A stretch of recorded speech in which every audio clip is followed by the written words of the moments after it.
भगवान कृष्ण को भगवान विष्णु के 8वें अवतार के रूप में और अपने आप में सर्वोच्च भगवान के रूप में पूजा जाता है।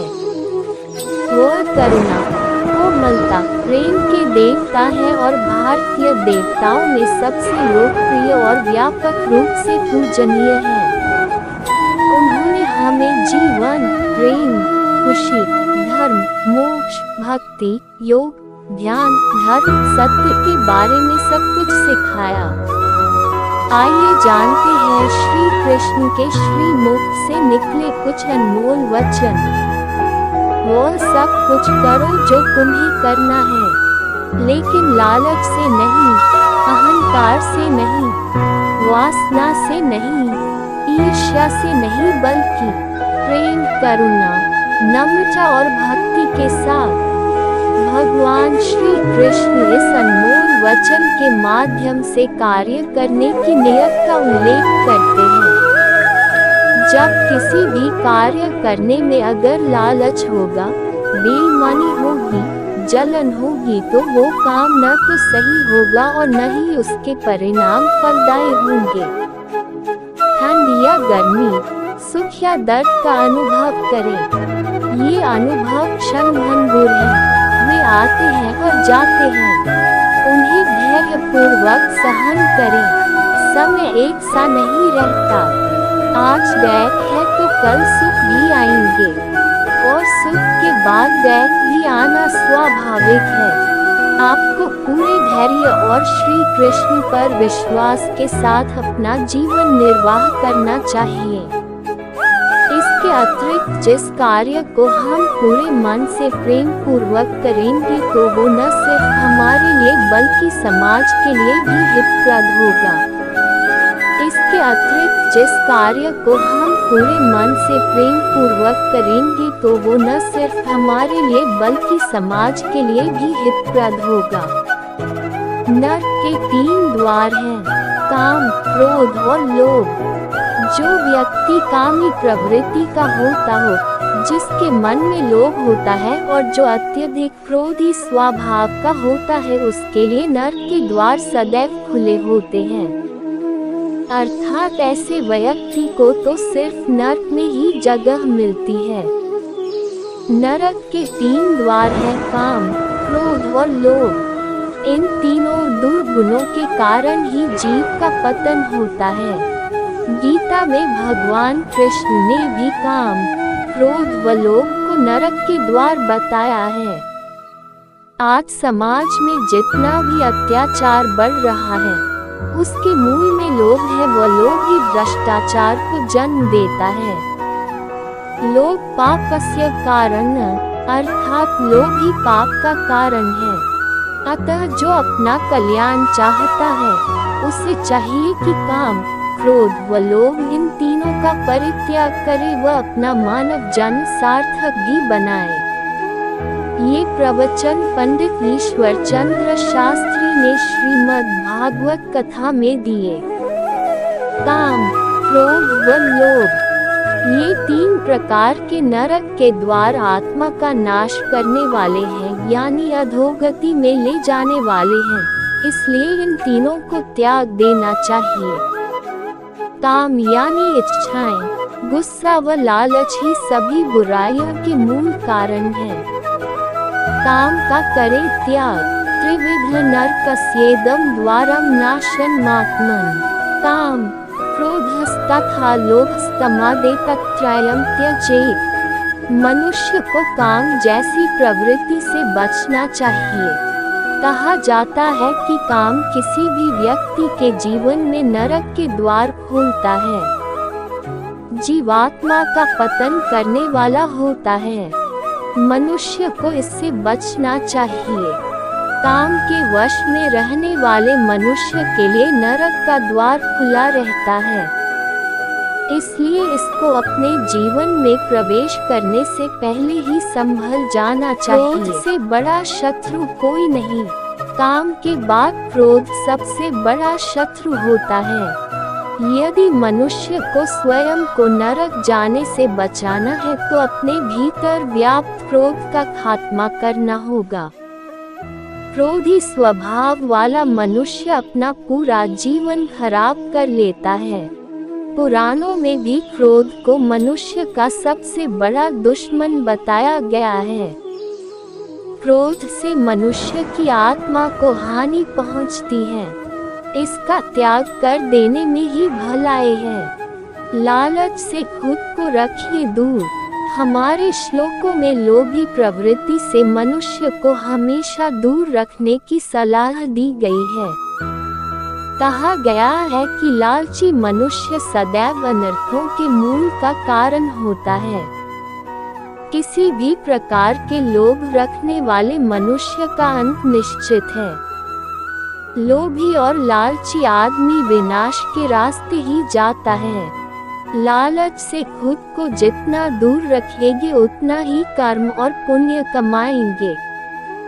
इसलिए मनुष्य को काम, क्रोध और लोभ तीनों से दूर रहना चाहिए।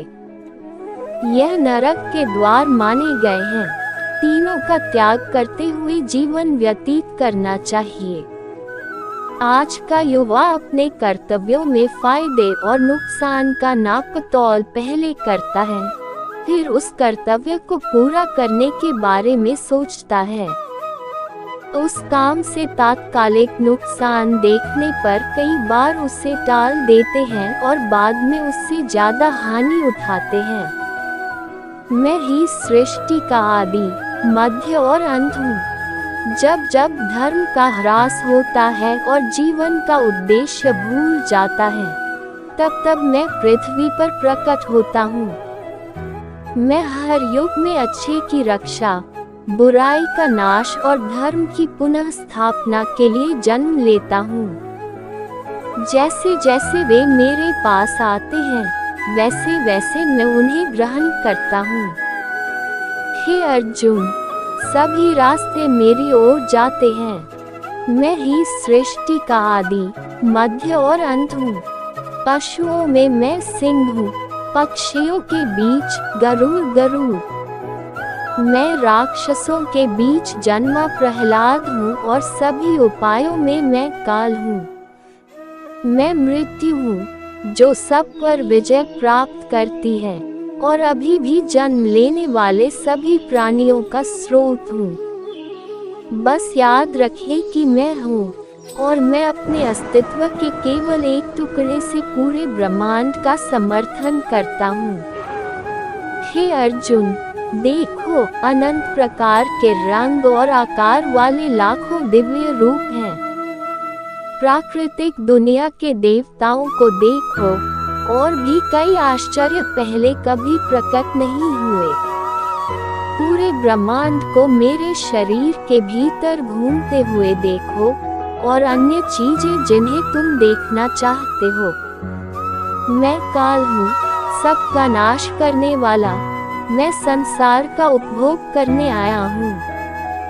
वह व्यक्ति मुझे प्रिय है जो सुख के पीछे नहीं भागता, दुख से दूर नहीं भागता, शोक नहीं करता, वासना नहीं करता, जो जैसी चीजें होती हैं उन्हें वैसे ही आने और जाने देता है। जिस प्रकार जब पूरे ग्रामीण इलाके में बाढ़ आ जाती है तो एक जलाशय का कोई उपयोग नहीं होता, उसी प्रकार उस प्रबुद्ध पुरुष या महिला के लिए जो हर जगह भगवान को देखता है, धर्म ग्रंथ बहुत कम उपयोगी होते हैं। केवल वे ही वास्तव में देखते हैं जो प्रत्येक प्राणी में प्रभु को समान रूप से देखते हैं, जो सभी मरने वालों के दिलों में अमर को देखते हैं। सर्वत्र एक ही भगवान को देखकर वे स्वयं को या दूसरों को हानि नहीं पहुंचाते। इस प्रकार वे परम लक्ष्य को प्राप्त कर लेते हैं। मैं अपनी ऊर्जा की एक बूंद से पृथ्वी में प्रवेश करता हूँ और सभी प्राणियों का समर्थन करता हूँ। जीवन देने वाले तरल पदार्थ के पात्र चंद्रमा के माध्यम से मैं सभी पौधों का पोषण करता हूँ। मैं सांस लेने वाले प्राणियों में प्रवेश करता हूँ और जीवन देने वाली सांस के रूप में उनके भीतर रहता हूँ। मैं पेट की अग्नि हूँ जो सभी भोजन को पचाती है। भगवान श्री कृष्ण ही इस सृष्टि के पालनहार है। वही इस संसार की शुरुआत थे, वही मध्य और वही अंत होंगे। जो चाहते हैं उसके लिए नहीं लड़ते हैं, तो जो खोया उसके लिए मत रोओ। मनुष्य सब कुछ चाहता है पर सब कुछ उसे नहीं मिल सकता। आपको जो नहीं मिला उसके लिए पश्चाताप मत करो, और जो आपसे खो गया, जो आपसे अलग हो गया, उसके लिए निराश भी मत हो। मैं सभी प्राणियों के हृदय में स्थित आत्मा हूँ। मैं सभी प्राणियों का आदि, मध्य और अंत भी हूँ। आत्मा का जन्म नहीं होता, उसकी मृत्यु भी नहीं होती।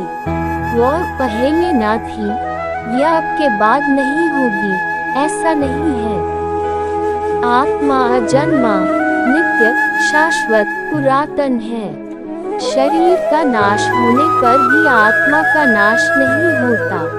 हे अर्जुन, आत्मा को शस्त्रों काट नहीं सकते, अग्नि जला नहीं सकता, पानी भीगो नहीं सकता और वायु सूखा नहीं सकता। आत्मा सर्वव्यापी, स्थिर, अचल और सनातन है। उसे अव्यक्त, अचिंत्य और विकार रहित कहते हैं। उदाहरण चिन्ह, जैसे परमात्मा समग्र विश्व का संचालन करते हैं, वैसे आत्मा शरीर का संचालन करती है। जब तक आत्मा और शरीर जुड़े हुए रहते हैं तब तक ही शरीर जीवंत रहता है। जब आत्मा और शरीर अलग होते हैं तब शरीर की मृत्यु होती है। मृत्यु के समय आत्मा अमर है, इसीलिए उसका शोक नहीं करना चाहिए, और नाशवंत शरीर का तो कभी भी नाश होगा ही, इसीलिए उसका शोक भी उचित नहीं। जो आदमी मुझे सर्वत्र देखता है और सब कुछ मुझ में ही समाया हुआ है, ऐसा समझता है, वह आदमी मुझसे अदृश्य नहीं होता और मैं उससे अदृश्य नहीं होता हूँ। उदाहरण चिन्ह, एक परमात्मा सर्व में कैसे व्याप्त हो सकते हैं और सब कुछ परमात्मा में समाया हुआ है, ऐसा कैसे हो सकता है? कुछ समझ न सके ऐसी बात है, लेकिन कुछ सोचे तो ये बहुत सरल बात है। पृथ्वी बहुत विशाल है, लेकिन उसको छोटे छोटे हिस्सों में बांट दिया जाए तो सबसे छोटी अति सूक्ष्म रचकन भी आखिर में तो पृथ्वी का ही हिस्सा है, और सभी सूक्ष्म रचकन आखिर में तो पृथ्वी में ही समाई हुई है। इसी तरह अफाट महासागर का विभाजन करे तो छोटे से छोटा अति सूक्ष्म जलबिंदु भी आखिर में तो महासागर का ही हिस्सा है, और सभी सूक्ष्म जलबिंदु आखिर में तो महासागर में ही समाये हुए हैं। इसी तरह परमात्मा पृथ्वी और महासागर की तरह विराट स्वरूप है, और आत्मा सूक्ष्म रचकन या सूक्ष्म जलबिंदु की भांति परमात्मा का ही छोटा सा अंश है। सभी प्राणियों में रहने वाली आत्मा मैं ही हूँ। सभी प्राणियों का आदि, मध्य और अंत में ही हूँ। इस तरह आत्मा परमात्मा का ही अंश है, परमात्मा का ही स्वरूप है। आत्मा हमारे शरीर में रहती है, इतना ही हमें मालूम है। शरीर शास्त्र के तज्ञों ने हमारे शरीर का सूक्ष्म से सूक्ष्म हिस्सा देख लिया है, फिर भी किसी ने आत्मा को नहीं देखी। इसीलिए अगर आत्मा शरीर में रहती हो तो वह अदृश्य है, ऐसा हमें मानना ही होगा। पुष्पों में छिपी हुई सुगंध, पवन की ठंडी मीठी लहर, अग्नि का तेज, परम आनंद आदि सभी अदृश्य होने पर भी उनका अनुभव कर सकते हैं। इसी तरह परमात्मा और आत्मा अदृश्य होने पर भी इनका अस्तित्व हमें स्वीकारना ही चाहिए। सृष्टि का अद्भुत सर्जन और संचालन करने वाला कोई तो होगा ही। वही परम तत्व है। अपने शरीर को तो हम पहचानते ही हैं। ये नाशवंत है। बचपन, युवानी, वृद्धावस्था और आखिर मृत्यु, ये हर शरीर के लिए निश्चित है। हमारा मन, ये हमारे दिमाग में से सतत उत्पन्न होने वाले तरंग है।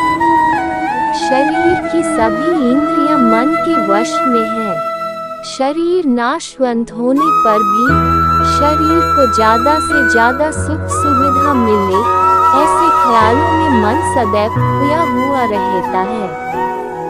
ऐसे ही जीवन बीतता है। भौतिक सुख सुविधा पाने के लिए मन कभी गलत कार्य करने के लिए भी कोशिश करता है। तब हमारे भीतर से मन से कोई अलग तत्व मन को नाशवंत शरीर के लिए गलत कार्य न करने की चेतावनी भी देता है। ऐसा नहीं करना चाहिए। ऐसी कोई आवाज हम अपने भीतर से आती सुन सकते हैं, अनुभव कर सकते हैं। यह अद्भुत अनुभव वही आत्मा की आवाज है। यह आवाज सुनकर भी हमारा मन इसे अनसुनी करे, ये हमारा दुर्भाग्य है। श्री कृष्ण से जुड़ा है और श्री कृष्ण हर व्यक्ति से जुड़े हैं। वही हमारे आदि, मध्य और अंत है। ठंड या गर्मी, सुख या दर्द का अनुभव करें। ये अनुभव क्षण भंगुर है। वे आते हैं और जाते हैं। उन्हें धैर्यपूर्वक सहन करें। समय एक सा नहीं रहता। आज दैत है तो कल सुख भी आएंगे और सुख के बाद दैत भी आना स्वाभाविक है। आपको पूरे धैर्य और श्री कृष्ण पर विश्वास के साथ अपना जीवन निर्वाह करना चाहिए। श्री कृष्ण ने अर्जुन से कहा कि सुख दुख सर्दी और गर्मी की तरह है। सुख दुख का आना जाना सर्दी गर्मी के आने जाने के जैसा है। इसलिए इन्हें सहन करना सीखना चाहिए। जिसने गलत इच्छाओं और लालच का त्याग कर दिया है, सिर्फ उसे शांति मिल सकती है। इस सृष्टि में कोई भी इच्छाओं से मुक्त नहीं हो सकता, लेकिन बुरी इच्छाओं को छोड़ जरूर सकते हैं। इस नीति का सरल अर्थ यह है कि हमारे जीवन में सुख दुख आते जाते रहते हैं। सत्य कभी नष्ट नहीं हो सकता। अच्छा करने से नहीं डरना चाहिए। सुख दुख सर्दी और गर्मी की तरह है। सुख दुख का आना जाना सर्दी गर्मी के आने जाने के जैसा है। इसलिए इन्हें सहन करना सीखना चाहिए।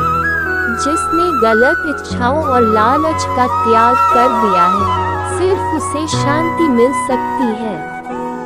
इस सृष्टि में कोई भी इच्छाओं से मुक्त नहीं हो सकता, लेकिन बुरी इच्छाओं को छोड़ जरूर सकते हैं। इस नीति का सरल अर्थ यह है कि हमारे जीवन में सुख दुख आते जाते रहते हैं। इनके विषय में परेशान नहीं होना चाहिए। अगर दुख है तो उसे सहन करना सीखना चाहिए, क्योंकि आज दुख है तो कल सुख भी आएगा।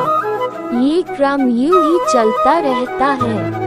यहाँ केवल सर्दी और गर्मी की तुलना सुख दुख से नहीं की गई है, बल्कि यह भी कहा गया है कि यह आने जाने वाले हैं, अनित्य हैं, आज है कल नहीं रहेंगे। सुख को लेकर आसमान पर नहीं चल जाना चाहिए और दुख को लेकर विषाद के बोझ तले टूट नहीं जाना चाहिए। दोनों का आना जाना लगा रहता है।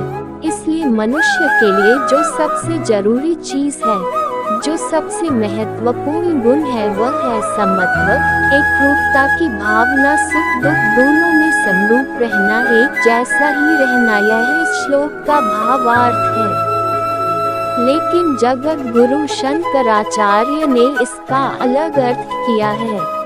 सर्दी और गर्मी मात्रा और इंद्रियों स्पर्श के अनुसार सुखदायक एवं दुखदायक दोनों हो सकते हैं, अर्थात अनिश्चित रूप। लेकिन सुख और दुख इस प्रकार के व्यभिचारी नहीं है, अर्थात वे अपनी प्रकृति नहीं बदलते हैं और वे निश्चित रूप हैं। लोग अक्सर सच कहने से बचते हैं या डरते हैं, पर सत्य कभी छुप नहीं सकता और न ही कभी मिट सकता है।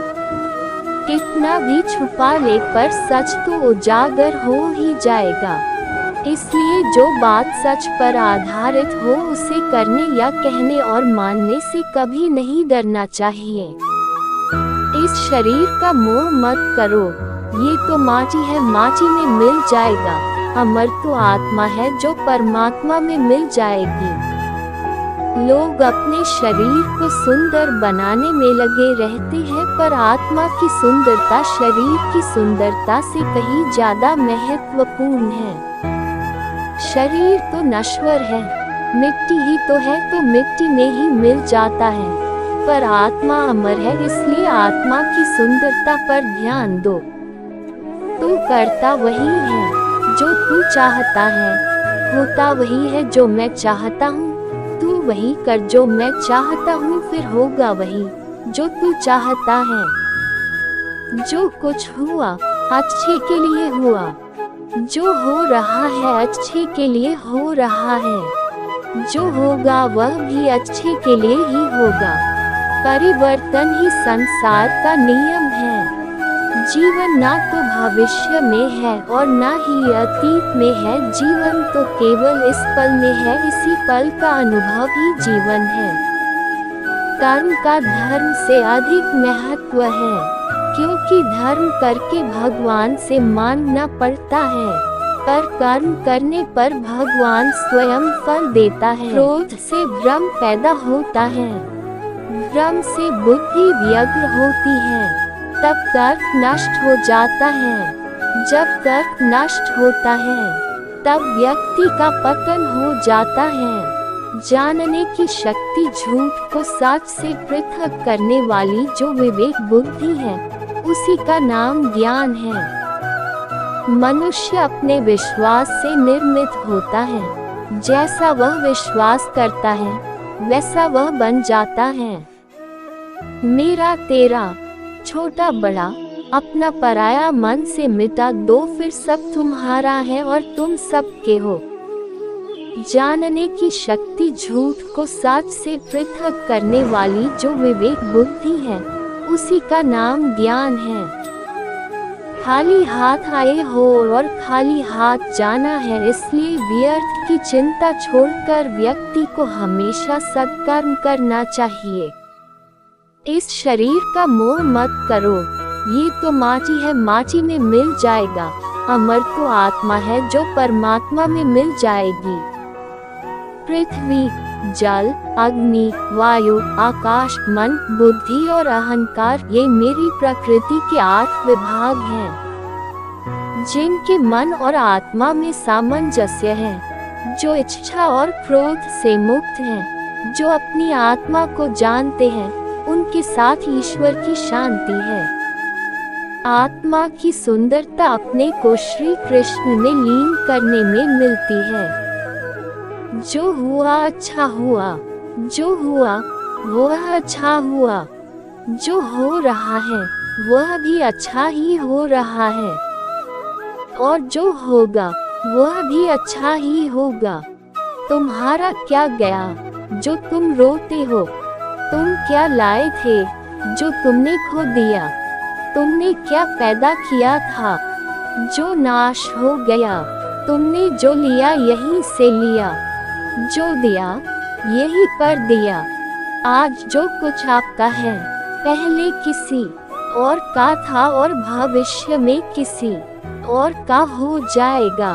परिवर्तन ही संसार का नियम है। अहिंसा ही परम धर्म है और उसके साथ सत्य, क्रोध न करना, त्याग, मन की शांति, निंदा न करना, दया भाव, सुख के प्रति आकर्षित न होना, बिना कारण कोई कार्य न करना, तेज, क्षमा, धैर्य, शरीर की शुद्धता, धर्म का द्रोह न करना तथा अहंकार न करना, इतने गुणों को सत्व गुणी संपत्ति या दैवी संपत्ति कहा जाता है।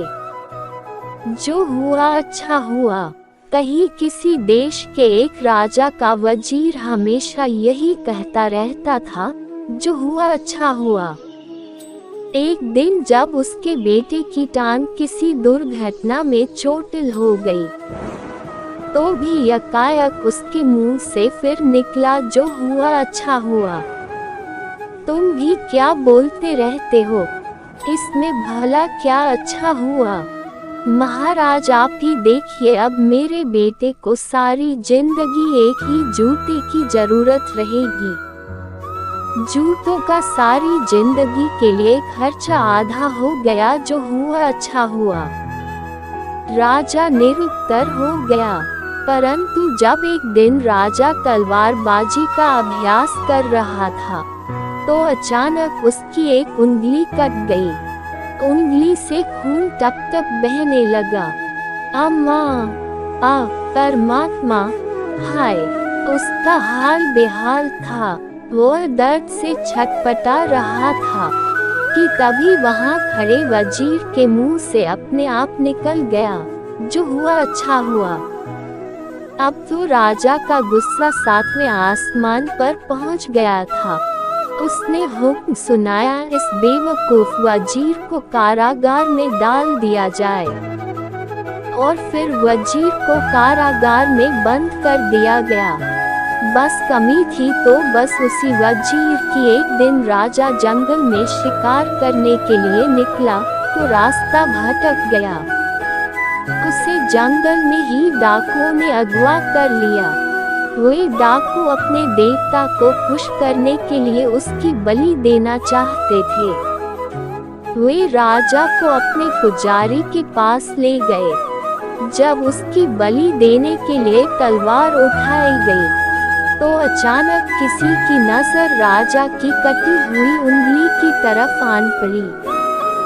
वह बोला, सरदार, ये हम क्या कर रहे हैं? यह मानव संपूर्ण नहीं है। इसकी तो एक उंगली कटी हुई है।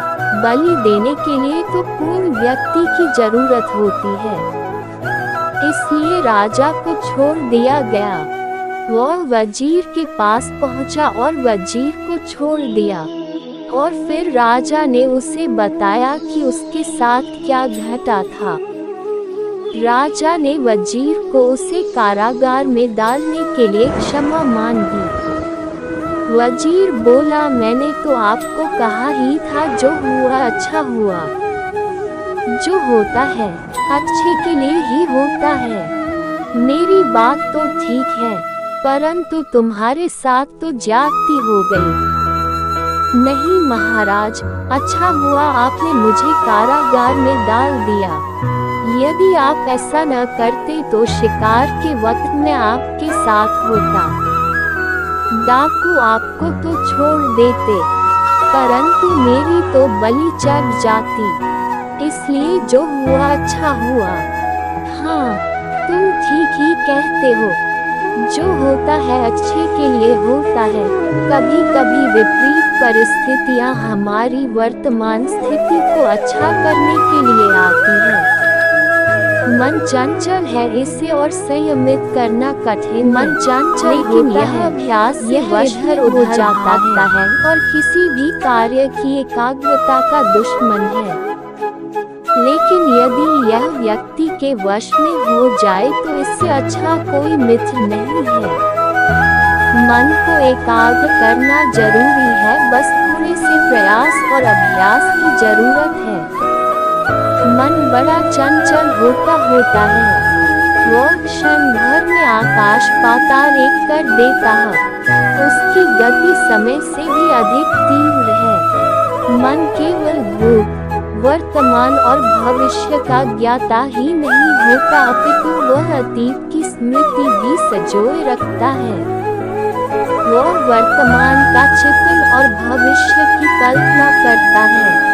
मन की चंचलता मानव के सामने एक बड़ी समस्या है, क्योंकि कि अपनी चंचल प्रवृत्ति के कारण वह एकाया नहीं हो पाता।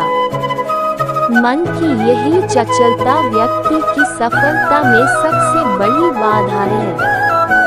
अब प्रश्न ये उठता है, मन की चंचलता पर कैसे नियंत्रण पाया जाए? मन को एकाग्र के लिए उसका दमन करना अथवा चित्तवृत्तियों का विरोध करना उचित होगा। यदि मन का दमन किया गया तो मन में एक दिन विस्फोट हो जाएगा, वह मन के टुकड़े टुकड़े कर देगा। उसके परिणाम स्वरूप बुद्धि की निर्णय की क्षमता समाप्त हो जाएगी। मेरे लिए न कोई घृणित है और न ही कोई प्रिय, न कोई निर्धन है और न ही कोई धनी, बस जो भक्ति भाव के साथ मुझे याद करते हैं मैं उनका हूँ और वो मेरे। श्री कृष्ण उन्हीं के हैं जो श्री कृष्ण के हैं। भगवान तो बस प्रेम भक्ति के भूखे हैं। जो भी उनकी भक्ति में लीन होता है, जो भी प्रेम से उन्हें याद करता है, वो सदैव उसका कल्याण करते हैं। मैं हमेशा तुम्हारे साथ और तुम्हारे आसपास रहता है, चाहे तुम कुछ भी कर रहे हो। जब भी आप कोई बुरा कार्य करते हो या अच्छा कार्य करते हो, आपको लगता है कि कोई देख नहीं रहा, तो यहाँ श्री श्री कृष्ण कहते हैं कि तुम जो कुछ भी कर रहे हो मेरी दृष्टि सदैव तुम पर है। इसलिए आप यह मत समझे कि आप अकेले हैं, आपके साथ श्री कृष्ण सदैव हैं। जो कुछ हुआ अच्छे के लिए हुआ, जो हो रहा है अच्छे के लिए हो रहा है, जो होगा वह भी अच्छे के लिए ही होगा। जो कुछ हुआ अच्छे के लिए हुआ, जो हो रहा है अच्छे के लिए हो रहा है, जो होगा वह भी अच्छे के लिए ही होगा। तो सकारात्मक रहो और अपना कर्म करो। ये सच है कि जीवन में सब कुछ किसी कारण से होता है, क्योंकि हमारे सभी पिछले अनुभव वास्तव में हमें वहां ले आए जहां हम आज हैं, और यह हमेशा हमारी भलाई के लिए है। हमारे पिछले अनुभव हमें एक बेहतर इंसान बनाते हैं। इसलिए आज हम जिन भी कठिनाइयों का सामना करते हैं, वे हमें अगले स्तर पर ले जाती हैं। जीवन में जो भी होता है अच्छे के लिए होता है। जीवन की हर घटना का संबंध भविष्य में होने वाली घटनाओं से होता है, जिसे हम उस समय देख नहीं पाते हैं। हम उसे तभी वापस जोड़ पाते हैं जब भविष्य में कोई घटना घटती है। जब हम उन पिछली घटनाओं को जोड़ते हैं तो हमें महत्व का एहसास होता है। जो कुछ भी होता है अच्छे के लिए होता है, चाहे आप इसे स्वीकार करें या नहीं। इसके पीछे सबसे मूल्यवान सबक आपको मजबूत बनाना है। इस क्षण में जियो, क्योंकि यही सब कुछ है। इस पर टिके रहो और बाकी को जाने दो। प्रत्येक दिन को ऐसे जियो जैसे कि यह तुम्हारा आखिरी दिन हो, और गीता की महान उक्ति को याद रखो, जो हुआ अच्छा हुआ। अब यदि आप जीवन में आगे बढ़ना चाहते हैं तो आपको यही करना होगा, क्योंकि इस दुनिया में मूल्य जोड़कर और दूसरों को उनकी सफलता हासिल करने में मदद करके आप सबसे गहरे और सबसे लंबे समय तक चलने वाले बंधन बनाते हैं। हाँ, जीवन में सब कुछ किसी कारण से होता है। क्या आपने कभी अकबर बीरबल की कहानी, जो होता है अच्छे के लिए होता है, के बारे में सुना है? यदि नहीं तो पहले मैं आपको वह कहानी बता दूं। एक बार एक अच्छी सुबह अकबर ने बीरबल के साथ शिकार पर जाने का फैसला किया। जब वह अपनी तलवार संभाल रहा था तो गलती से उसकी छोटी उंगली पर चोट लग गई। ये देखकर बीरबल मुस्कुराए और बोले, अगले दिन अकबर अपनी उंगली पर पट्टी बांधकर अपने सैनिकों के साथ शिकार के लिए जंगल में चला गया। दुर्भाग्य से वह अपने सैनिकों से अलग हो गया था और वहां रहने वाले आदिवासियों द्वारा फंस गया था। उस दिन आदिवासियों में अपने देवता को इंसान की बलि देने की परंपरा थी। जब वे अकबर की बलि देने वाले थे तो उन्होंने देखा कि उसे चोट लगी है और वह बलि के लिए उपयुक्त नहीं है, इसलिए उन्होंने उसे रिहा कर दिया। वापस लौटने पर उन्हें पता चला कि बीरबल सही थे और उन्होंने अपनी उंगली में चोट लगने के लिए भगवान को धन्यवाद दिया। वह सीधे बीरबल के पास गए और माफी मांगी और उन्हें बताया कि वह सही थे। उन्होंने ये भी पूछा कि उनका कारावास उनके लिए कैसे अच्छा था। बीरबल ने उत्तर दिया कि यदि उसे कैद नहीं किया जाता तो उसे जंगल में ले जाया जाता और जब अकबर को आदिवासियों द्वारा अस्वीकार कर दिया जाता तो अकबर के स्थान पर आदिवासियों के देवता को उसकी बलि दे दी जाती। इस कहानी को पढ़ने के बाद ये वाक्यांश जो होता है अच्छे के लिए होता है बहुत देर तक मेरे दिमाग में अटकी रही।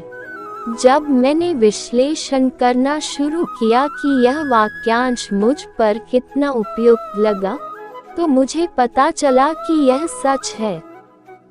ये सच है। मैंने यह विश्वास करना शुरू कर दिया कि हर चीज एक कारण से होती है और मुझे जो एकमात्र काम करना चाहिए वह ये है कि मैं इसे अपना सर्वश्रेष्ठ प्रदर्शन करूं।